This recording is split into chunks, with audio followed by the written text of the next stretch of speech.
Hello, ladies and gentlemen. This is Dennis Feldman with InstaRisa, and I want to say thank you for tuning in to episode 2 of the Face the Future podcast. In this episode, I sat down with my buddy, Dr. Michael Wehrle, founder of the Wehrle Implant Immersion Course, and we had a great conversation about his journey in dentistry into full arch.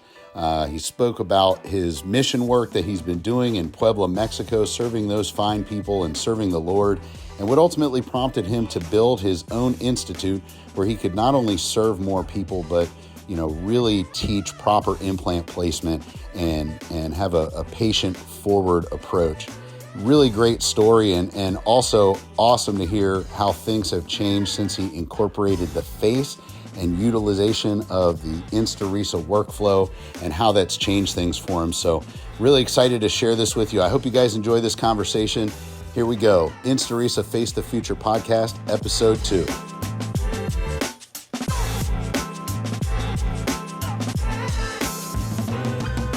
Ladies and gentlemen, thank you for joining us. This is Dennis Feldman, and on behalf of InstaRisa, I want to thank you for tuning into episode 2 of the Face the Future podcast. If you joined us for the last episode with Dr. Art Morales, it was fantastic. Maybe a little rough in some spots since it was the first rodeo, but again, this is your podcast for facially driven dentistry. We're going to talk a lot about different things, but there's always going to be that undercurrent of facially driven dentistry. So with that being said, I want to go ahead and kick this off. I've got my good buddy here, Dr. Mike Wehrle. And Mike, thanks for joining us. We talked about this a couple weeks ago, and I'm glad that we're able to connect. I know you're very, very busy, and I know you very well, I feel like at this point. We've known each other for a few months. Go ahead and introduce yourself and maybe tell our audience a little bit about yourself and your journey. I am Dr. Michael Wehrle. I want to be a dentist. I was 8 years old. Went to the dentist's office, and we grew up poor inner city food stamps. And I came home, and I told Mom, I said, it was one of the few rare dental appointments we could afford to go to, but he left the room and he had front delivery. He had all these toys in front of him, all the little tools sitting there. And I said, wow, this is awesome. I said, everyone knows dentists are rich. I can make money, not have to be on food stamps, and I get to play with toys all day long. So I went home and told my mom, I said, I want to be a dentist. She goes, really? Okay, you're a dentist. And it's never wavered. I've had a passion for dentistry my whole life, and it has served me well. It's a great thing to do to become filthy rich, right? We're all filthy rich as dentists. Heck, rich to me was being able to afford a pizza or real milk instead of powdered milk. So I am rich by that standard. It's and then to be able to serve your fellow man too. That's just fantastic. So I've got a practice in Dallas, married to my beautiful wife, Tammy. We got 5 kids, and we are both unabashed workaholics. We work, do ministry. I try to work out 1 hour a day. I'd like to sleep somewhere in there and start over again the next day. And I have no problem with that. It's the life that I've carved out for myself, and I very much enjoy. Sounds great, Mike. Thanks for sharing that. I know you've got a lot going on in your life, and you mentioned that you serve a higher calling. You also have a large family, so you've got a lot of stuff going on. You've got a dental practice that you're running, and it just seems to me like you've got a lot on your plate. So why on earth would you go that next step to do what you did and build an education facility in another country? I mean, that to me is just amazing. So I got to understand, what brought you to that point, made you decide to do that? Well, first off, I was raised an inner city Catholic, which meant that I wasn't buying into it at all. I went to a Catholic high school. I went to a Catholic college, still was atheist/agnostic. And then I went on a mission trip with some friends. And why is it the atheists going on a mission trip? Because they couldn't find a dentist. So I said, all right, I'll help out. I said, just keep that Jesus stuff away from me. Fortunately, they didn't. So I started to question whether or not I should be believing. And then I met Tammy, and she pushed me over the edge by dragging me to church and showing me a better way. And to me, if you're going to believe in something, whether it's the dentistry that I talked about, my commitment to that, how can you say to yourself as an adult that there is a God, that he is the creator, he is your Lord and your Savior, and then go on and continue life the way that you were. So I was harassing the church is the only way I can put it. They were like, oh my God, what do you do with this guy? So I said, hey, go on a mission trip. There's one coming up. And this was like a full 2 months into my conversion here. This was in 2002. I converted and married Tammy within like a 7-day span there. So I went on the mission trip, and I was a dentist, the only dentist in the room with a bunch of medical people, which was kind of funny. The story is that the medical people, even then, they were all students. There was 25 DO students, and they were still kind of medical snobs. They were kind of like, well, you're just a dentist the first day. So I said, all right, man, I've been running mission trips for a while. I don't need your help doing this. So I set up 4 chairs in opposite corners, and I bought a rolling chair from the Walmart because Puebla's got a Walmart. And I rolled back and forth from chair to chair, numbing, pulling, numbing, pulling, numbing, pulling. And there's blood and guts flying everywhere. And the first day, nobody wanted to volunteer for dentistry. And they're all checking rashes and stuff like that. Next day, that night, they're like, man, that was insane what you were doing. I go, dudes, you do realize that DDS means Doctor of Dental Surgery. All I do is surgery. And they're like, and so the next day, everybody wanted to join in. So they all join in. We have a great time, and I met the pastor, took out his Thomas seal, and I took out his wife's teeth in the parking lot with no panel or this or that, and I took out his babysitter's teeth in their living room because she couldn't make it to the parking lot. I guess it was later at night. We didn't have the same lighting. Anyhow, so I'm getting it. I leave Puebla, and this was in Puebla, Mexico. And I do a mission trip to Vietnam, and it doesn't go near as well because I realize, hey, you've got to have someplace you can build and be able to bring stuff. Vietnam's just too dadgum far. That was what my church wanted to do. So I said, you know what, I'll just go on my own with Bastille. So I called them up and said, hey, I'm going to buy a bunch of mobile equipment, bought 3 ADEC units, a bunch of, hand tools and this, that. And we went around from place to place with me staying at his house and just pulling teeth. Well, so I've got all the great stories. I went to the jungle and I had a buck knife and a generator, and I took out, just like I just told you, I took out teeth in a parking lot and teeth in a diner, wherever it took you. Africom Savari was one of our favorites because they gave me ice cream sandwiches there. So I did that. But the problem is, as a dentist, and you all know this, you want to really help the people. Now, they were very gracious, very thankful. I took them out of pain. It's not that I didn't help them, but I didn't restore them. So I started telling Tom, I said, man, we got to build a dental office. We got to build a dental office. And for the first 10 years, we did all this stuff. We didn't have a dental office. And then we got other investors involved, and we were able to purchase a very large piece of property, and we built a small office. And the small office was built based upon an existing building that was already on the site. The site was about the size of a football field. So we put $100,000 into rebuilding this building, and it has the original plumbing and wiring from Mexico. And they do a lot of things great, man. They're great at masonry and this, that. They're not so good at plumbing and wiring. So I had stuff breaking down all the time, and they would jackhammer out the wall, patch the bad pipe, and then cement it back in so they could jackhammer it out the next time it broke next weekend. It was just a nightmare. So I went to the board after I blew out 3 pumps in one weekend, and I said, this isn't working, man. I said, we need a real building that has – so away we go. So we're all in. We're building the big building. Now, this thing's 3 stories, 4 stories if you count the roof. And it's, 30,000 square feet. This thing's a monstrosity. And I've got 8 ops in there now. And I've got no way to fill up 8 operatories. I go to the dental board, and I sit down there in Puebla, and I said, hey, I'll see all your kids for free. They think that they don't trust me at first, because who would do that? Who wants to do something for free to help their fellow man? Then I explained it to him that I really did, and the woman started crying in my office. She's like, oh my God, that's just so beautiful. I'm like, well, yeah, do I get the kids or don't I?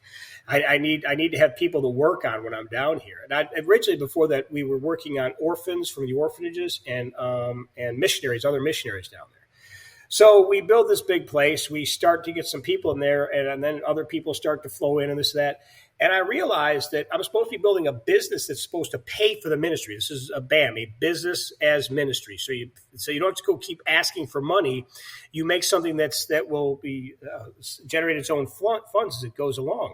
And the problem is, I'm a Christian and these people are poor. So any sob story they tell me I have to buy. So I'm getting paid in chickens and eggs, and I'm not making any money, even enough to cover the rent and all the other stuff that I got going on down there. I'm not talking about money to bring back home. I've never taken a peso out of Mexico, and I've poured probably about $1 million into it.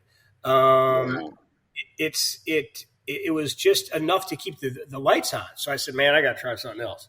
So I looked around and prayed over it. And God said, how about implants? I was like, man, I'm pretty new into implants. I don't even know if I can be doing implants as a teaching level, but I knew I had the facilities. So I found a couple of people smarter than me. And I found that I did know enough about implants, and away we go. We start doing these classes, and we hope to have, 12 people at a time. And we're having 4, 5, 6, 4, 7, 6.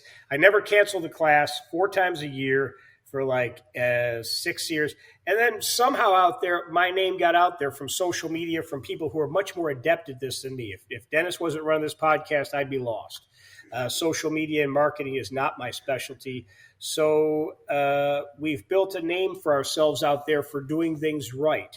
And it's not just a name here in the States. People will now travel from states away in Mexico to come to our place to be seen by us because, A, the implants and the abutments are free, but also they know that we'll do it right. One case went sideways. I was working with another implant company, and they couldn't get back down to solve a problem after they did a zygomatic case. And I had to take $10,000 out of my pocket to find an oral surgeon in Mexico City that was U.S. trained. And the patient didn't want to go there by themselves. So my staff went. We put them all up in a hotel room with adjoining rooms so they'd feel safe together. It was an oral antrophistula, and they had to do a buccal fat pad transfer. So we did all that. And we would go to those lengths because it's a ministry. If you're serving Jesus Christ and he's your boss, that's who I have to answer to. So that's how we got into doing what we do down there. And just one thing's grown to another, just keeps getting bigger and bigger. We just built a lab that's got 2 mills, 3 3D printers, and it's got, oddly enough, marble and granite floors and countertops because you can get that fairly cheap down in Mexico. And I've got nothing but space down there. So at this point, I have a restaurant. I have 3 houses. I have a hotel that's got about 30 rooms now at this point. I built out the roof with the gym because it's just really a big fort to me. It's just, we're just all big kids. And I got free weights up there and all that so we can work out in the morning before we do the course. And I got, 8 original operatories, then 2 more added, and I've added 2 more, so we're up to 12 operatories. And we don't cut any corners. We have to have 2 of everything down there. So you've got a CBCT in your office. I have one in my office in Dallas. But I have 2 down there because if one breaks down, you got to have a backup, and your rep's not right down the road to come fix things, your tech. So I have 2 of everything. We purified the water, all these things. So we've made it as an amazing a facility you can be. And it's the only place I know in the world where you have a conference room that'll seat, 100. You got a restaurant that'll feed everybody. You got rooms that'll house everyone, and a lab and a dental office all under one roof. We don't literally leave the building, let alone leave the property. That makes the logistics of this pretty amazing, and it allows us to put on a pretty amazing course. So that's what we have and what we do, and that's how I got into it. I think I've rambled out long enough. What do you think, Dennis? I think it's beautiful, Mike. I mean, that's an amazing evolution. And you were focused on all the right things along the way, right? And like you said, all of a sudden one day you're an international celebrity. Everybody knows your name. They know what you're doing.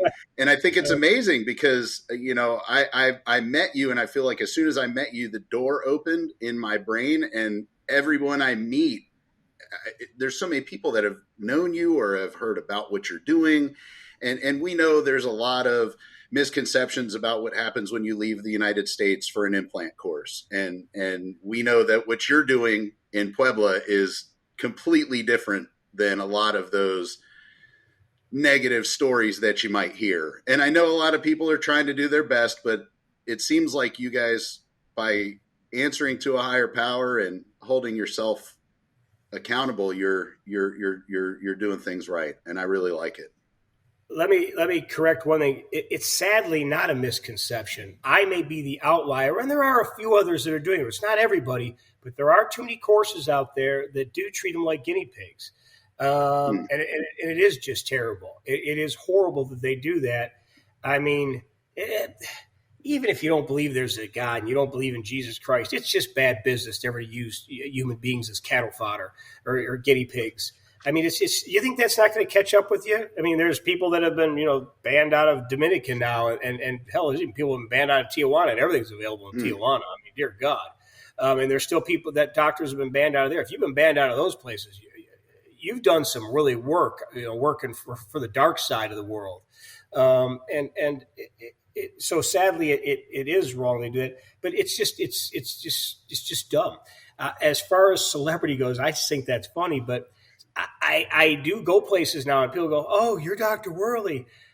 And I don't say that to say, "Woo, I'm a celebrity." I think it's a joke. I think it's almost sad.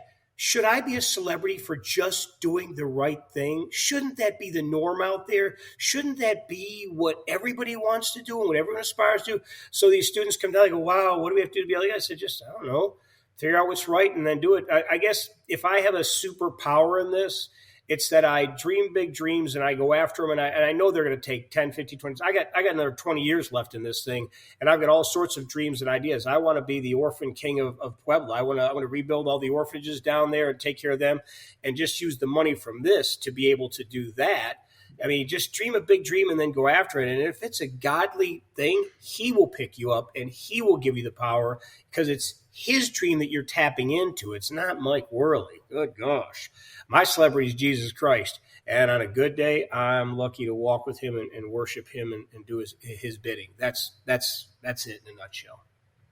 I love the humility, Mike. It's great. And I love that statement that your superpower is to dream big dreams and go after them. And I definitely see how you've lived that. And from everyone that's been down to Puebla for one of your courses and experienced the facility and the attention to detail and the care for the patients that you guys put forth down there, I've never had anyone tell me anything was less than remarkable. And you're right, everyone should be doing it the right way. But the reality is that, not everyone is in it for the right reason. I think it's very refreshing, the approach that you take. And like you had mentioned, you don't really need to leave the campus, but ultimately the goal is that you don't, right? We're going to go down there, we're going to work and take care of patients. And it's not a vacation. We're not down there to party and get unruly because we're going to wake up early the next morning and there's a human being in the chair that we need to treat with the utmost of care. It is a boot camp down there. And I tell everyone on the front end, and my wife handles the intake phone calls, and she tells everyone the same thing. If you're coming for a party, you're going to the wrong course. We're doing a dental party from 7 in the morning till 10 at night. You get an hour to yourself from 7 to 8 where you're allowed to have breakfast, and you're allowed. We give you breakfast, and the food's fantastic, and we have such a great time as far as that goes. But after that, you're going from 8 in the morning till 10, maybe even 11 or 12 at night, because we do all these cases. Then we have to go over them because it's the only way to learn. But there's no room in there for alcohol. And people say, well, I don't have a drinking problem. I'm just going to have a drink or two. Not on my campus, you're not. First off, there's no alcohol on there. Second, you're not allowed out off the campus. I mean, but we tell everyone that. And the funny thing is, because we do it that way, and we have this great party the last day where I take them out, they can have all the drinks they want. I'm the designated driver, me and my staff and all that. We make sure they come back alive. There's no running around Mexico. It's just an incredible party where this group of people that grew so much in 4 days gets together and gets to let off steam that's been building up for 4 days. It turns into a pretty awesome party every single time, and I just love it. I tell them I get Christmas 6 more times a year because I put on 6 of these classes at presently. It's got up to 10 or 12 or something like that. But I get Christmas more than anyone else because it gets to be so much fun for all the right reasons. I mean, and even if you can hold your liquor, you're not going out drinking and then working on my patients for 15 hours the next day. There's no way you're able to keep up, and I'm not going to leave that to chance. So that is one of our strict rules that we have down there, kind of hard to say, I'm doing ministry and I love the Lord and hand me my Jack Daniels. I mean, I tried that for a while and it didn't work out so well. Kind of, of course, regular life. I am no saint. I've did drinking and partying, all that stuff when I was young and stupid, and it doesn't fit anymore. And this life is a lot more fulfilling and a lot more wholesome. And I thank God for the healing that He's put in my life. That's beautiful. I love that, Mike. And I'm sure if we would ask the patients, what kind of mindset would they want the clinician to be in the true. morning when they're in the chair? They're going to want someone that's well rested, no lingering blood alcohol content, ready to do it the right way. And everybody in that way is fantastic. That's really raising the bar for care in these types of environments. So I really love it. And I appreciate you sharing that. Obviously it's the Face the Future podcast, and we're here to talk about facially driven dentistry. And we know that's new. And you recently came into the fold with InstaRisa. So maybe you can paint a picture for our listeners of what life was like in the early times, and then what happened when you started to incorporate the face, and how did that transformation take place? Oh, I can speak to that clearly. First off, any of you, I don't care where you are in your implant journey, whether you're placing your first implant tomorrow or you've gone all the way, either you're going to be facing these realities or you've already faced these realities. And the reality is, full arch cases are more difficult. That's, you build up to them. And in the history that we had before this, fortunately, there's better technology now. But when we first started out, there was nothing but analog. And it was really hard to do. It was hard to get these cases right. It was hard to get them right. And as you're switching from analog into digital, because there was a transition here, you're kind of quasi-analog, quasi-digital. And all the guys I know, myself included, had these horrible cases that lasted a year that we call them PTSD cases, where you get PTSD from these things just thinking about them. Because it's not that they were just, you did terrible things to the patient, but you're trying to get them perfect because we're anal retentive dentists and you just can't get them right. The bite's not right. It's not a passive fit. There's just something wrong. And each time you send it off to the lab, it's going to be another 6 weeks or something. It just turns into a nightmare. And they're doubting your capabilities by the end. You're like, really? I swear I'm a good dentist. I'm really trying. I give a damn. I mean, it's terrible. So we're all going through these, and I thought it was just me, but then we all start talking about it. It's like, yeah, you too, man. So I started on my journey because my job is education. My job is I cannot just land the plane 2 or 3 times and take pictures of those 2 or 3 great cases and have 2 or 3 bad cases, or 200 to 300, whatever, it doesn't matter, and then go up on a podium and just show you my best stuff. I have to take whatever knowledge I have, and I have to impart that to somebody who has less knowledge, sometimes very little knowledge in this case. So that's the true acid test of whether or not something works. So don't tell me, I had this case work, that case work. I can show you my cases that work too. I can also show you the nightmare ones that they worked eventually, but damn, they took a long time and way too much work. So we're evolving through this. So I'm trying to search out what's the best answer. And I'm doing, cases that were guided where the restorations are made by the lab and you've put them all together. Everyone's done those in sequence, row, all that stuff. And it's not that they didn't work. They were just very expensive. And they have problems associated with those. And then you go into OptiSplint and freehand and try to use exocad to plan all this stuff out. But it was all a piece here and a piece here. And I'm not saying there's anything wrong with any of those pieces, by the way. I'm not dogging anybody. I'm not dogging if you use photogrammetry and you use OptiSplint and you can land the plane all the time, that's great. I have to be able to teach this to someone else. So I'm looking for somebody all over the U.S. who's got a workflow that says, I can take the records on day 1, I can plan it out on day 2, and I can and do the surgery on day 2, and then seat the restoration on day 3. This is kind of like how we do everything else in dentistry. When we're talking about crown and bridge, we don't go, oh, I hope this crown's going to work. I hope this bridge is going to work. At least I hope you're not doing that out there, unless it's like your first day at dental school. We have a certainty to us, and we impart that to the patients. And there has not been that certainty in full arch restorations. until I get a buddy of mine, Joel Gonzalez from Megagen, says, "Hey man, I know what you're looking for out there, and I think I found it out here in InstaRisa. So fly out to Fresno and see these guys and check them out." And I go, "All right, I'll check them out." Because I'd heard other stuff before of other things that hadn't worked out so well. So I'm not skeptical, but I'm going with the mindset that I want to find the truth. And I go there, and they, sure enough, Art takes the records on day 1, does the surgery day 2, and lands the plane day 3 while giving the lecture. He does that on the side, and because he's got other guys, Fernando and some other, and Keith Klaus, who were lecturing out there also. I'm like, damn, that was pretty sweet, man. That bite's pretty nice. It's the alignment's good. It's not canted like the facial plane that some of these nightmare cases you have.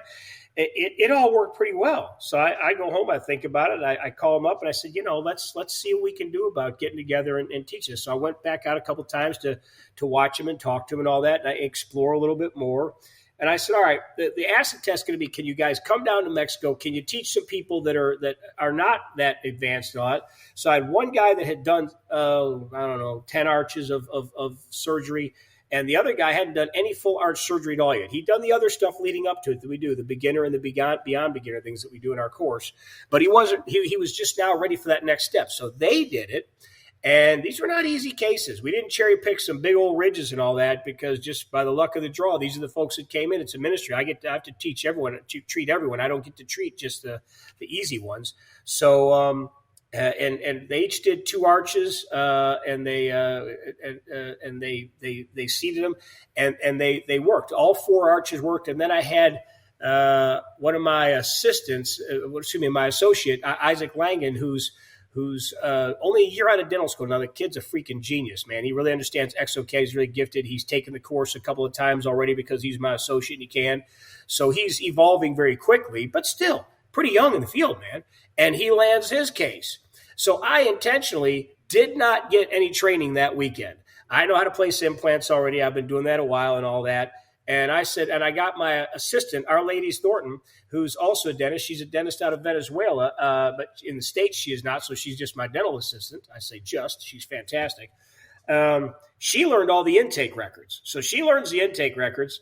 Isaac's already got a decent hand on exo-K, and he's working with Fernando on more of that stuff, and Morgan. And I was oblivious to all this. And we planned a case then to go back to our office day 1 to see if we could do the exact same thing with me doing it, with their help, obviously.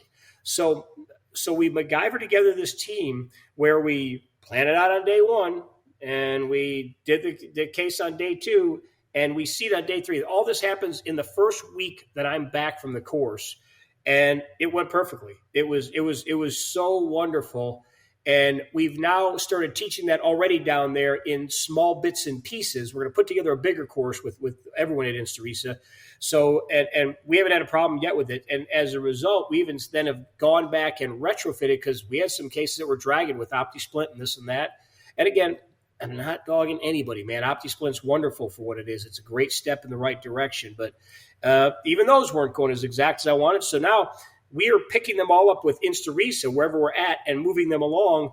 And we've probably got a dozen cases going right now in different varying restorative phases. We're going down a couple of days early to kind of kick it in the butt and move it along because we just added another mill, the second mill and all that. So we are now jumping in. And the difference is this is the facially driven podcast, and the facially driven part is huge. That is fantastic. But it's not just that. It's that there's so many places where they'll say, hey, I've got this great idea, like photogrammetry. Okay, great. So I take a picture of somebody's mouth and instantly a denture pops, a prosthesis falls out. Oh, no, there's other steps involved. OptiSplint, same thing. And I'm not dogging them. I'm just saying there's a lot of steps in these processes. InstaRisa, to me, has put together all the pieces. They thought through how to scan better by coming up with ScanDar, and whether the scan bodies weren't exactly right, they made their own scan bodies, and they're doing this, they're doing it. And you know what? 2 years from now, I'm going to look back at this podcast and say, oh, damn, I can't believe we're still using ScanDar back then instead of the spray paint or whatever, and scan paint or whatever. They're always evolving and looking for more changes. So, but for right here, right now, I believe that InstaRisa has the best workflow, yes, facially driven, but all the other parts and pieces in there, and the use of exocad and their lab support afterwards, where whether you're a freaking genius or you're just beginning to walk, they can pick up wherever you're at and help you to get the case done right. That's just huge, because that's what I have to be able to do. I have to be able to land the plane every single time with every single one of my students. And that's a huge burden to put on somebody, but it's a burden we put on ourselves because it's the level of excellence that all our patients deserve, including my ministry patients. And that's what I think is so great about InstaRisa is it's not just that it's facially driven, although that's wonderful, a wonderful component of it. It's all the parts and pieces, and it's the fact that you guys have a whole team working on this all the time. It wasn't just a great idea somebody threw out there and we all have to MacGyver the other parts and pieces around it. You guys are fixing this, are figuring this out for everyone, and being the tip of the spear going forward, so that with new developments in these areas, you guys are constantly serving your doctors well. And speaking as one of those, because that's all we use now in my practice, and that's all we use at the WIC Center, and that's how we're doing even like I said, the other cases that we're straggling with the optics, that's all we use, and we're not having any problems. I'll let you know when I do. That's awesome. I'm glad to hear it's working out so well for you, and I think that there's probably people listening right now that have some hesitation or maybe some apprehension. And I think to hear from somebody in your capacity who's not just running a private practice, but you're, like you said, you're taking all these students and they have to land the plane. Otherwise, it's a disappointing educational experience, right? If they can't finish the job, and they have various levels of experience. And I think it's awesome that you could share that, because that really sheds some light on the power of the workflow. What would you say, Mike, to somebody who's still maybe a little apprehensive about bringing this into their practice? How do you make that leap of faith? Well, obviously one way is to come down and take the course, but I mean, do your research first and look at all the numbers online and look into the process and look where yours is going. I mean, in all of this, everything in dentistry is a little bit of trial and error. I mean, it just is. So you're not going to get there without taking some level of risk. You're not. I mean, heck, why do we have to talk about this at all? Why aren't you all just doing occlusal composites and nothing else, right? Let somebody else worry about that. But if you do have the mindset that you want to do it all, and you should, as a general dentist, be placing implants, dear God, you should be placing implants. That ship has sailed a long time ago. And once you start placing them, well, you're going to go from the easy ones to the moderate ones, the hard ones, the full mouth. That's just the way it is. So if you're going to do that, and then I think now you got to have a lab in your office too to restore these things too, because God, that just makes it gives you so much more control, time frame, cost, supplies, everything. There's risk involved in all that, man. So if you want to be great, I guess is my answer here. As I'm sitting here trying to directly answer your question. If you want to be great, that's what you have to do. If you don't care about being great, if you just want to be good, there is nothing wrong with that. You got to know who you are. I can't do that. That's not, since like I said, since 8 years old, I want to be a dentist. I want to be the best. I want to be great. I want to serve my patients well. I want to serve my fellow man. To do that, you got to take risks. You got to grow. So how to achieve that? I'd say come on down and take the InstaRisa course that we're putting on with them, which is going to be just, we've dabbled in doing in my normal course, we do beginners, beyond beginners, and all on X. That's how it has been. Now we're doing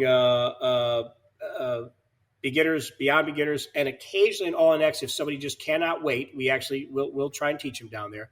But we're pushing them now toward the August course so we can all focus on this all the time, because it's complete immersion in nothing but all on X. It's complete immersion in nothing but full mouth cases.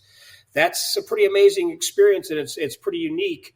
And I think if you come out of there, there's no way you're going to come out of there, if you go in there with the right mindset and the right skills, that you're not going to be able to do what we're talking about here.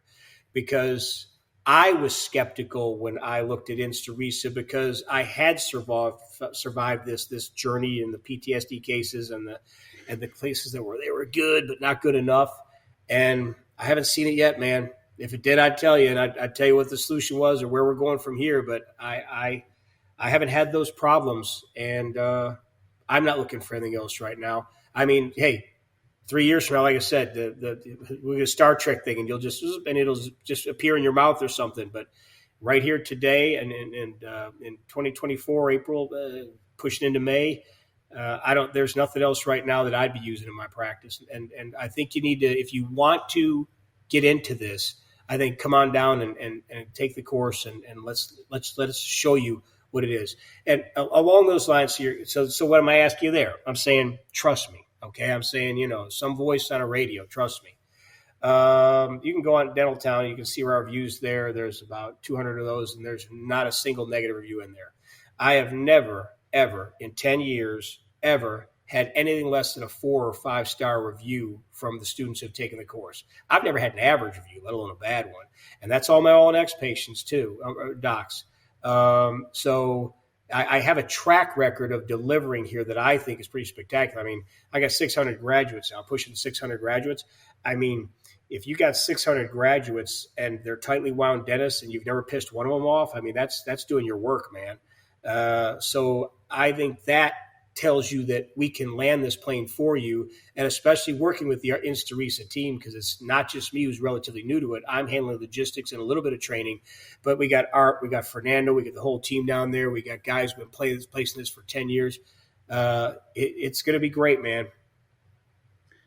Fantastic answer. I love that. And, great segue into the next thing I wanted to hit on, which was the upcoming course. You've been doing a fantastic job running courses down there, and obviously on the InstaRisa side of the fence, there's a lot of educational courses focused on the restorative aspect, but there are those folks that wanted to incorporate surgery, and it was beautiful to be able to connect those two and give the full course, everything from your surgical planning to the placement of the implants to the delivery of the prosthesis. So this is just a fantastic opportunity for clinicians to come down and have full touch on every aspect of the process until they're shaking that patient's hand and they're walking out with their new teeth.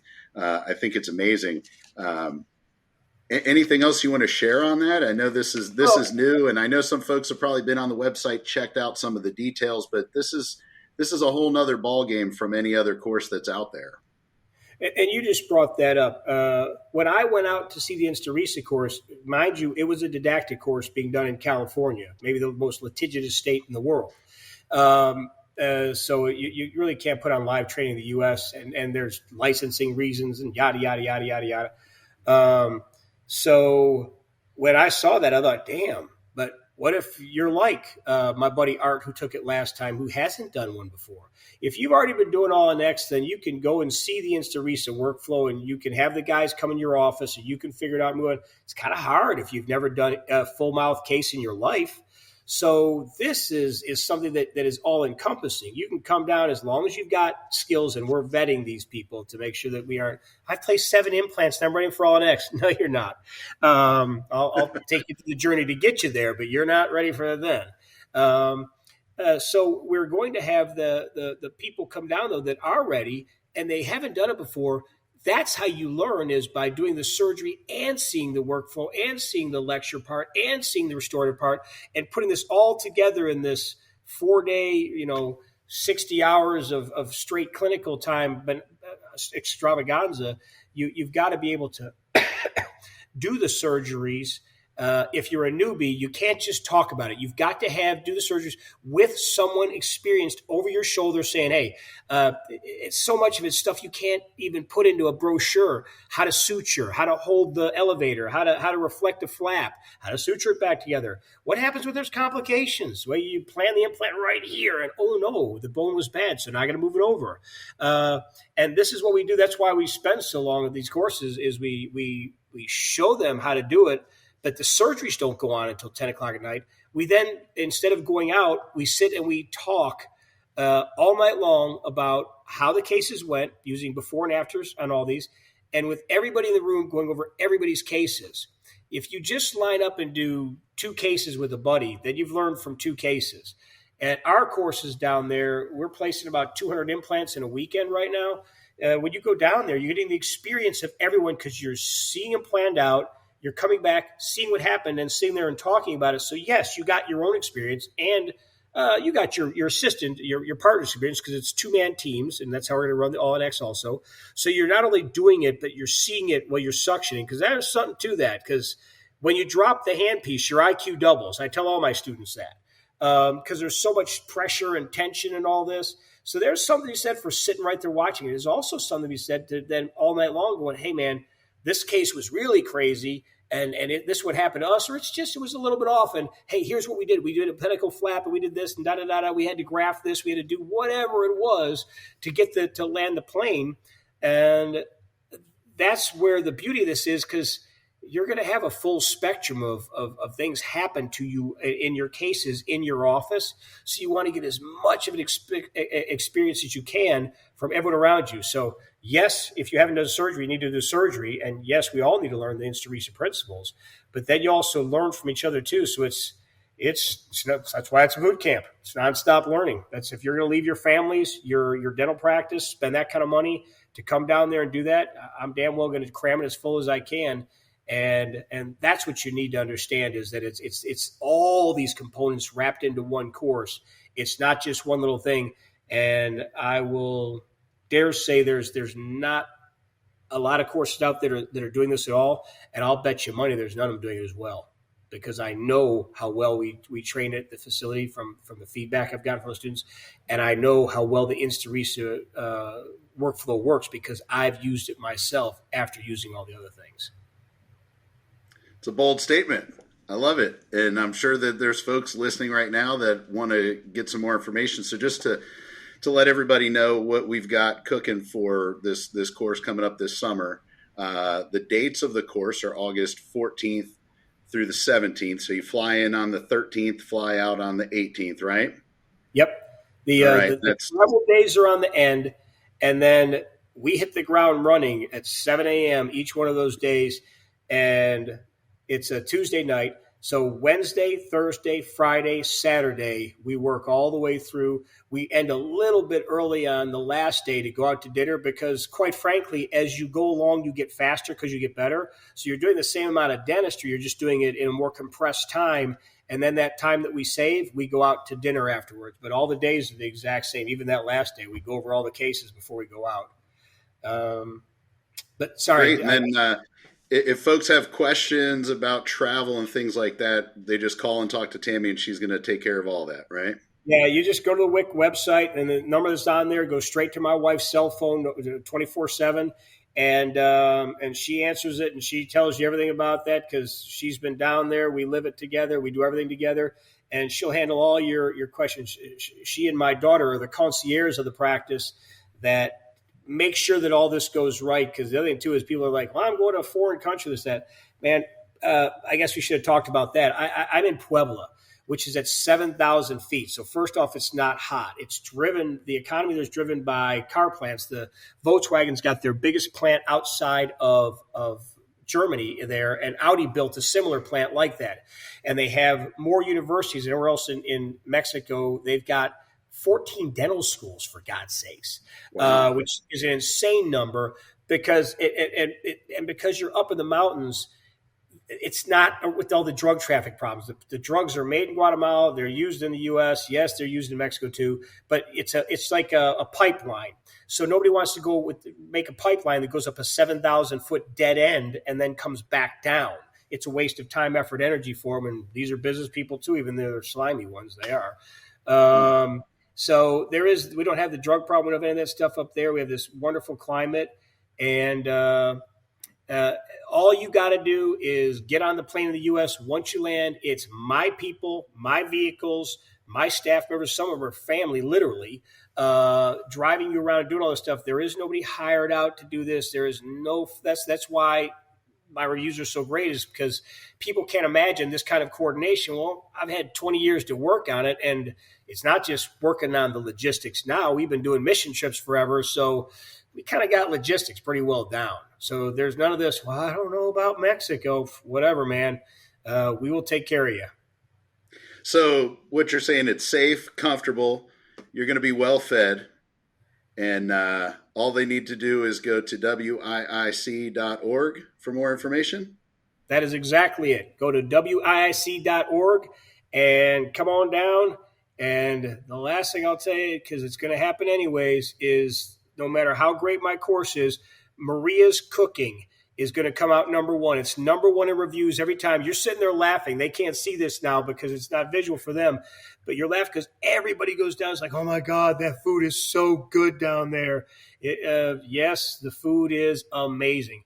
I say it's a Club Med for dentistry, and it now is a Club Red, this particular course, for InstaRisa. So if you've ever thought about doing the full arch workflow, go to wic.org, sign up, come on down, and spend a little time in August, which it's a dead time. I mean, what the heck? That's not before the holidays. It's it's at the tail end of the summer. What else are you doing? Come down and make yourself a better dentist. Like you said, if you're ready to make the decision between good and great, right? That's pretty much it. And great's always the answer, man. Everything else is boring. It's a great answer. It's a great answer. This is awesome. And I know a lot of folks are going to go online and check that out. We also have a link to your site on the InstaRisa website on our course calendar. So there's plenty of ways for folks to get connected and get some more information. And this is beautiful. We are excited on the InstaRisa team about getting this course underway. I know that a lot of folks in the community are excited because they've literally been asking for this type of course, and it just had to come into play with the right partner, the right location. Everything had to fit, and I feel like we've got a really good fit going right here. It's a beautiful thing. And so again, wiic.org for more information, and certainly folks can go to Dental Town if they want to do a little digging and see what some of the reviews are like. I know they're going to see nothing but stellar reviews there. So really, really awesome stuff, Mike. One thing I want to throw at you, a little curveball before we wrap up our conversations. We've had tons of great content so far, but this is a question that I asked Art on the first episode, and I'm going to kind of make this a theme for all the episodes. But if you could go back in time 20 years ago, I think 20 is a nice round number. So go back 20 years to a young Mike Wehrle, and you could give one piece of advice, what would it be? Well, first off, it's a younger Mike Wehrle, and you picked 20 years, so I'm already walking with Christ. Yes, younger. If I'll turn that into going back 40 or 50 or 60. I wish I'd have gotten to Christ sooner. There's so much time I wasted in between and do terrible things. I was just an idiot. I was a weekend warrior and this and that. I was having a good time. It's really it's life is wasted on the young in a way because you don't figure it out till later. I wish, like everyone, I could have done this sooner and created this wonderful environment that we have down there in the WIC. I wish I'd have done that 20 years sooner because we are just doing so many incredible things. And think about going to see the Mona Lisa or sitting on a beach getting drunk with your friends. And again, hey, having a good time, going to a party, whatever. And now think about helping your fellow man. Where is it? What is the hierarchy there? It's got to be helping your fellow man. I just don't get any more joy out of that. And I wish I had grown up sooner and got going faster. But since I didn't, I will take every minute that I have left, and I plan on doing this another 20 years until God calls me home, maybe 30, who knows, and then passing it on to another generation behind me. I've got young Master Isaac already working with me, and I expect that this goes on so that we can keep helping people, and because that's really what it's all about, and it is for me. And I'm not Mother Teresa. When you meet me, I'm politically incorrect. I'm an idiot. It's just what fulfills me, and I hope that you get to have that same love inside of you for your fellow man and for Jesus Christ. Great answer. I think a lot of people will really resonate with folks. Mike, this has been fantastic. Is there anything else you want to share with our audience before we wrap this up? That was pretty good. This has been a pretty nice talk. It's pretty complete. And I think they've heard enough from me. They're getting bored. They're switching for the channel changer to put bananas on or something like that. Or I don't know. I don't know any current TV shows. I couldn't tell you. You're too busy helping people to watch TV. Doing dentistry. I understand, man. It's a beautiful thing, Mike, and I want to thank you for being a great person, for being an evangelist in more ways than one, and for all of the things that you're doing south of the border in Puebla. I mean, I think having that approach of patient first, making sure that the care is top of the line. That's why you have such a reputation, and I'm happy that we have the opportunity to work with you. And I hope that a lot of folks, after this episode is over, go check out wiic.org for more information. Also, stay tuned to instarisa.com for updates about future courses. They're all listed online on our course calendar, instarisa.com/course-calendar. Also, we have our webinars and podcasts all posted on our website. There's a tab under education for webinars and podcasts, and we will have more episodes coming up. We've got some big shoes to fill. We started with Art Morales, then we go to Mike Wehrle. Who knows where we'll go from here, but this has been great. And I want to thank you, Mike, for joining the Face the Future podcast. And for everybody listening, thanks a lot, and we'll catch you next time. Thanks, Dennis. Thank you, Mike.